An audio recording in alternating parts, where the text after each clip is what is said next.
Banking, the greatest scam on earth. Thomas Jefferson said, "I believe that banking institutions are more dangerous to our liberties than standing armies. If the American people ever allow private banks to control the issue of their currency, the banks will deprive the people of all property until their children wake up homeless on the continent their fathers conquered." Jefferson's warning is already here. 40 million Americans are living on food stamps. Millions more are now homeless, living in tents, all because of one institution, the Federal Reserve System. The Federal Reserve is a group of private bankers who have stolen the money creation process from the American people. Most people still believe the Fed is an agency of the government working in our best interests. It is not. There is no greater form of evil in the world today, so let's explore the banking scam. None of us have ever been taught anything about money. The reason is to prevent us from learning the truth that money is a trick and money is a trap. When solving any crime, there's a universal truth: follow the money, but with the banking scam, follow it backwards. Where does money come from? The world's money supply is always growing. Where does all the new money keep coming from? Money comes from privately controlled global banks like the Federal Reserve System. They create money every day, which increases the world's money supply. Because all banks are either owned or controlled by private bankers, the real question is, how do private bankers create new money? And the answer is they create it out of thin air. Bankers create money out of nothing. They make it up. It is a fiction. Wow. God-like power to create something of value out of nothing. A stroke of a keyboard and money is created. In fact, only 3% of the world's money is even in the form of bills and coins, which means 97% of all money in the world is just numbers typed on a computer screen. This is part one of the banking scam. Money is created out of nothing. The second part of the scam is this phony money is issued as debt. What is debt exactly? Well, when you consider we work our whole lives to pay it off, you could say debt is slavery. But whose debt is this phony money? It's our debt, all of it. It's our debt when we use credit cards, we get student loans, borrow money for mortgages, all bank borrowing. And it's our debt again when the government borrows, which is each and every day. In today's world, money is debt and debt is money, and don't forget the interest charges. Money equals debt and debt equals slavery, therefore money equals slavery. Our monetary system is a carefully concealed system of slavery. Why? Because our government can create the same money for free with no interest charges, just like they used to as the Founding Fathers designed it inside the United States Constitution for our protection against private bankers.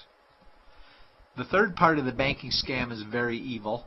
When bankers create money from nothing and issue it as debt, they only create the principal portion of the debt. They do not create the money for the future interest payments. There is not enough money in existence for all of us to make our interest payments. In fact, our money creation system is even mathematically impossible. Money issued by the banks, principal debt, does not equal the money demanded back to the banks, principal plus interest. We are forced to play a game of musical chairs to see who can make their debt repayments. This guarantees a world of bankruptcy, competition, and scarcity of money. For example, we go to the bank to borrow money for a house, let's say $100,000. The moment we sign the loan document, the bank creates the money out of thin air. A $100,000 debit gets registered for us and a $100,000 secured credit for them. Then one of two things happens. Either we give the bank 30 years of labor making house payments totaling $300,000 for the original $100,000 we borrowed, or the bank takes our house. The bankers get either our labor for life or our house, and often they get both, all from money created out of thin air and issued as debt, for money made out of nothing.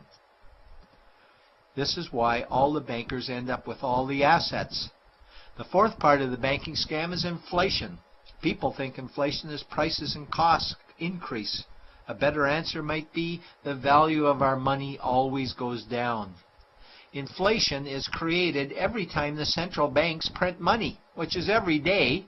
Where does all this new money get its value? The answer is it steals its value from the existing money supply, where our savings are.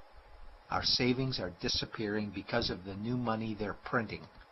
If money creation was in balance with goods and services, there would be no inflation. Prices would stay the same. But the reality is banks always print money, driving prices ever higher, which steals the value of our savings, making them disappear. Since the private bankers created the private Federal Reserve in 1913, the United States dollar has lost 97 cents in purchasing power.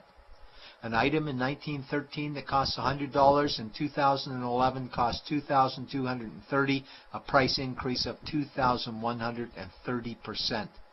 This is the banking scam. 4 parts. Private bankers create money out of nothing and charge interest on it.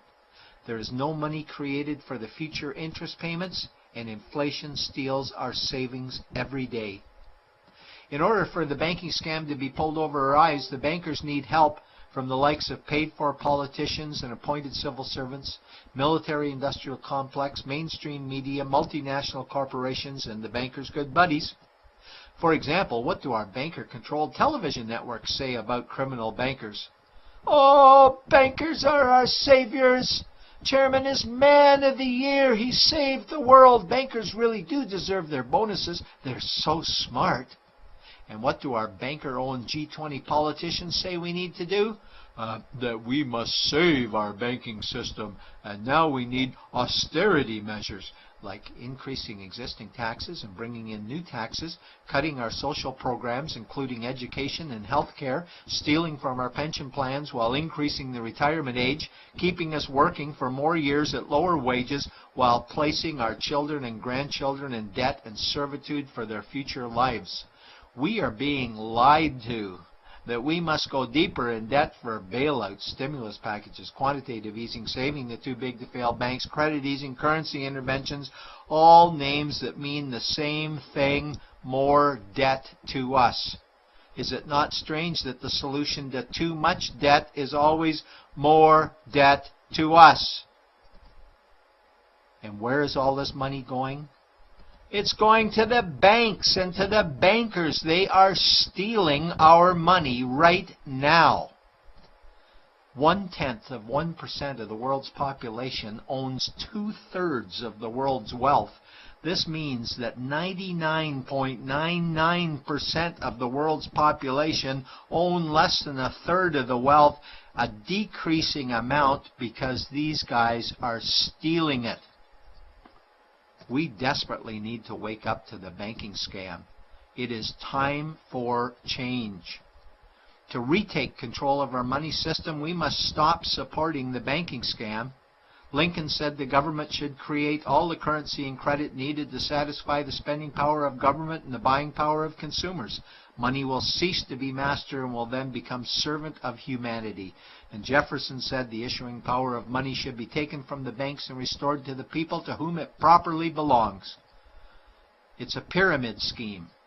And we, the people, are the bottom layers of the banking pyramid.